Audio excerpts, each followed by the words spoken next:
How long were you in the storm cellar, Mrs. Evans? Oh, we was in there about 25 minutes. And what was it like in there? Was the roof about to cave in, did you think? Yeah, yeah, that concrete was coming down in there. Much dirt falling? Yeah. What did you think of when you walked out? What did it look like when you walked out of the storm cellar? Well, it was all right when you come out. It's done blown over. It just blowed over right now. But I mean, when you first looked at where your house was, what happened? Oh. I come out in there fainting. It's a good thing I was taking pills. I'd have had a heart trouble. Sir, can you tell us what your name is? Bob Lark.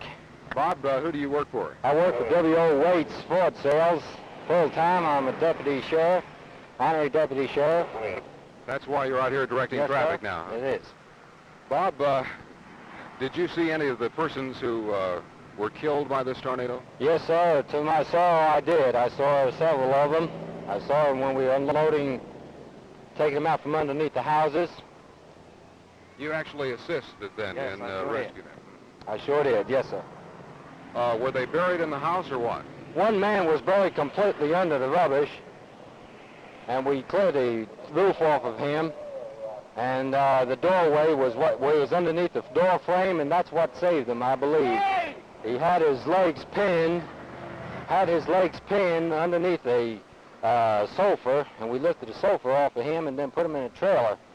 And he kept looking for his little boy, but we found out that his boy was in school when it happened. How many dead people did you personally find? 2. A man and a woman? No, yes, sir, a man and a woman. And where was the woman found? The woman was found underneath a rubbish of a trailer, I believe is what it was. And, did you realize immediately that she was dead? oh, yes, sir, she didn't have any face or parts of her body. How soon did traffic start moving into this area? Oh, immediately. It was pathetic. I mean, people were running around here just sightseeing, and the cloud hadn't actually lifted from the top of the sky yet. I mean, the red cloud was still on top of the sky. And already traffic Yes, was sir. moving in? It was just really covered with traffic.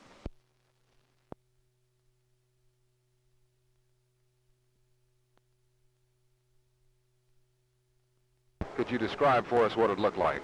Well, it looked terrible. It was, debris was all up in the air, 3,000 or 4,000 feet high, and you could tell it was tearing things up. How far away was the tornado from you when you first saw it, would you say? Oh, I would say 2 or 3 miles.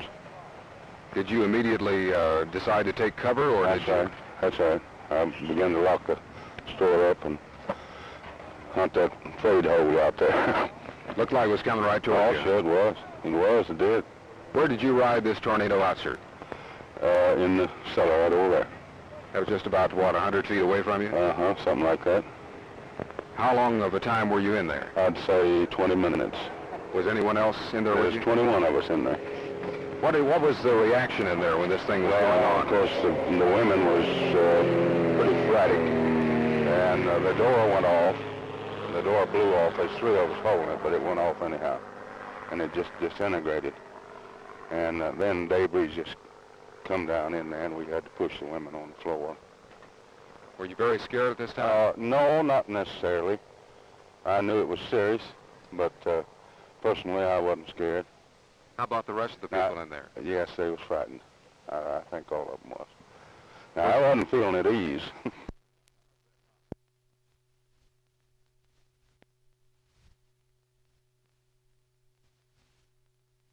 Attention, everybody in the area. Attention.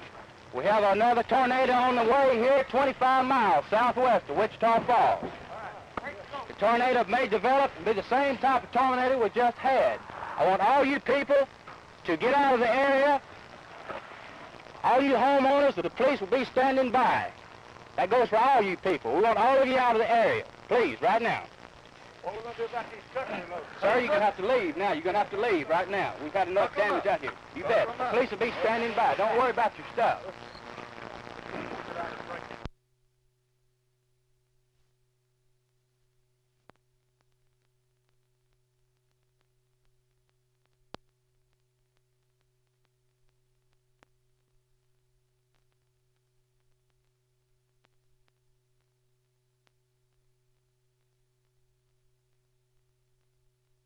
And where do you work, Eugene?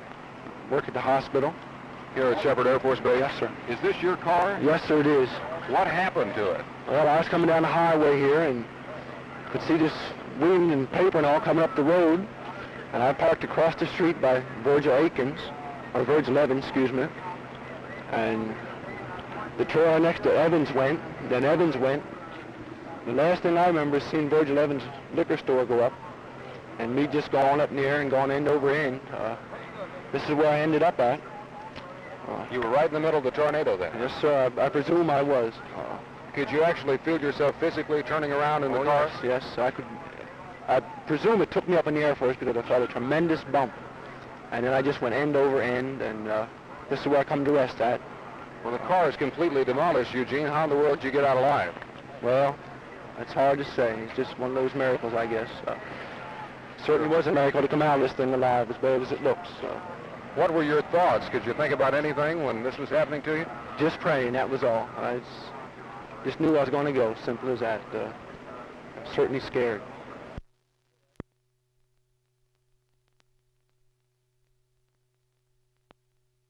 Congressman Purcell, you've just finished a tour here of the devastation that's occurred here at Shepherd Air Force Base. Could you give us your impressions of what you've seen, sir?